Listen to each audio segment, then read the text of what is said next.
Hello my lovely people and welcome to my channel. So today we're going to do a Beautylish rewind type of video. So essentially we're going to take a look at the products that I got inside of my lucky bag last year and see what I think about them after a year of having them in my possession. If that seems to strike your fancy, please keep on watching. Okay, so here we go. First product that I got from last year's Beautylish Lucky Bag was the Scandinavia The Makeup Finishing Spray. This is the original finishing spray that they have from this brand, and I can't say that I used it very much throughout the year. Like, I didn't end up emptying it out, obviously, since I still have it, and it didn't make it into my empties video at all.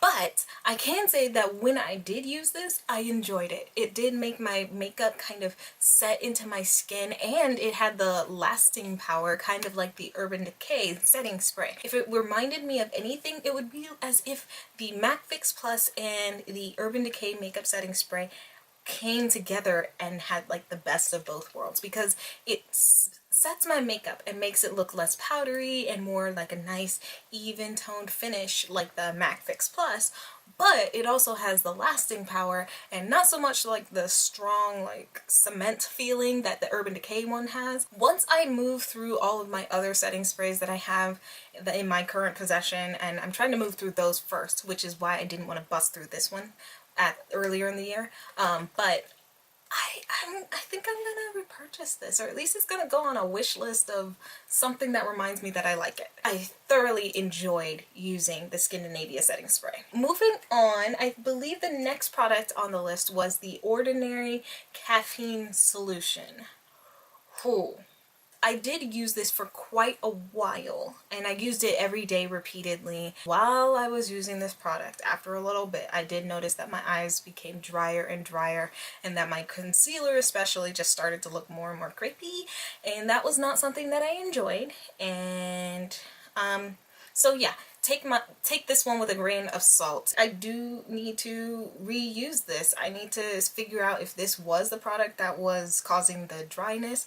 I do know that it stopped after that, but I was using a couple, okay, maybe not a couple, like one other product in addition to this, so I don't know if it was the other product or this one that was causing that type of dryness. Well, I can say you don't want to get this in your eye. Please don't get this in your eye. It does sting for a little bit. Like, don't put this in your eye. It was an okay product. I just don't think I just don't think I will repurchase it in the future. I have some other things that I found throughout the year that I feel better suit my eyes and better help them with not only dryness but also puffiness and just overall massaging to help them feel more rejuvenated, and it doesn't include this product, and I didn't end up missing it after I took it out. I honestly didn't even notice it.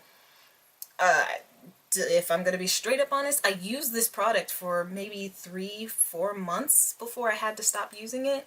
And I mean, a little goes a long way, because I did not make a huge dent in that time. But I also didn't really notice when I stopped using it. So there's that. Moving on. Okay, so next that I got in the box was this shampoo. This is what it looks like, and I actually did use this for quite a bit to clean out my brushes. Here's what it looks like now. I did make quite a dent in it. You don't need a lot to clean your brushes, and I do have a significant amount of brushes. However, that is not what I primarily use this for. I have found that it is excellent at removing foundation from my sponges. I use it, and I actually find that because of the way it smells so good. It really does smell like a sweetened version of a grapefruit. Oh, it smells so good. So because of the scent, it inspires me to go and clean my sponges more, rather than just, you know, switching out sponges until they fall apart and I need new sponges. So I have enjoyed using this. This was a surprising one, since I just thought, oh, brush cleaner, it's not going to mean very much. I mean, you can just use regular soap, you know? But no, actually, I found that not only do I enjoy using it because of the scent, but because of, like, it's not so overpowering that you can't actually use it on your face. I didn't experience any type of breakouts or any type of other, you know, adverse reactions to using this soap, so I've enjoyed using it throughout this year. If you are looking at this brand to clean your brushes / sponges, I don't think you're gonna go wrong with this. I think you'll actually really enjoy it. So moving right along. We have the Wayne Goss brush in number 15. This is the fan brush that I received in my Beautylish Lucky Bag. Please excuse my little flyaways back there. They doing some crazy things. This was the fan brush, and I found that throughout the year, not only did I prefer using this particular brush with very specific, densely packed highlighters, like it couldn't be a loose one because otherwise it would just pick up too much product for my personal taste. My personal fan brush is much thinner in comparison and much longer, so I get a lighter application, which is what I prefer. Now, if you want something that's a little denser, gonna really lay it on there, glow to the gods, if you will, then you will really enjoy this. I liked this for my blushes that I use as blush toppers because I liked how dense it was, that I could really get in there, get into the product, and then kind of also apply it as if it's a highlighter, but then because it's so dense and so wide and soft and fluffy, I was able to really blend it in with the blush that I had on top.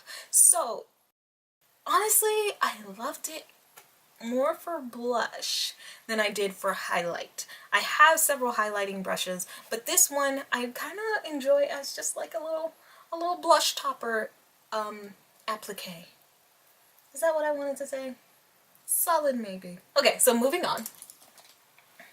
Next up, we have the Anastasia Glow Kit in Sun Dipped. Now, I feel so bad. I feel so bad because I know in my video I was super pumped and super hyped up for this, but I didn't use it very much. I found myself not really reaching for it, and honestly I found myself reaching for other highlighters and other things over this one, which is so surprising because it's not like I just kind of threw it in the back somewhere and like didn't even give it a shot to be used. In fact, it was up front in my makeup drawer and it was front and center, always there, always looking at me for me to use it, but I just didn't reach for it. I just didn't reach for it. And then, because I did use it a couple of times, but when I did use it, I found myself going way too overboard, like way too overboard using this particular glow kit. And like, I guess bronzed was okay whenever I used it, but bronze isn't really the kind of highlight that I typically go for, which is very strange considering my complexion, but it's really just not.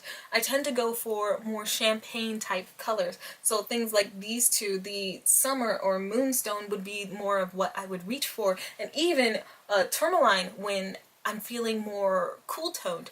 But what would end up happening is that I get kind of like a Tin Man vibe whenever I would use it, and like, yeah, it's super strong and super glowy, don't get me wrong, but it has such a strong base pigment to it that whenever I would try to blend it out on my face, I'd actually have to spend quite a bit of time just blending it out so that way it didn't look so tinny on my face. I like highlighters that you can blend so well, or that goes so harmoniously with your makeup that it just looks like your skin has a natural highlight to it, that your skin looks luminous. That is the type of highlight that I personally enjoy. Yes, I don't mind a good highlight, don't get me wrong, I love a good highlight, but this one, it just, every time I used it, it just seemed not quite my personal cup of tea. I may need to give this some more time. I may need to give it I just may need to look at it again and, you know, really see what is so great, you know.